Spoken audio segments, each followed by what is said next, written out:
Yung ating lababo sa ating dispensing. Ito po. Bali 60 yung ating lapad ng tiles, and then yung ating taas naman is 90. Ang distance po dito pwede pong 20 or 25 depende po sa layo o lawak ng ating lababo. And then dito naman po sa ating hugasan, nasa 18 inches po yung lalim ng ating hugasan para maiwasan po yung talsik o yung tapo ng tubig. Meron tayong tatlong abang na tubo. Ang distance po nila pwedeng 8 or 9. Ito po. And then dito naman po sa ilalim, ito yung ating pressure washer. Ito po. And then ito po yung ating drainage. Yan po. Yan oh. Yan. Meron tayong outlet para sa ating heat gun or blower.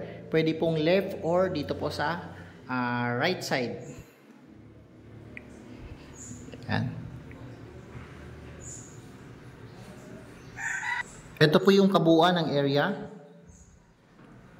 Ayan, thank you.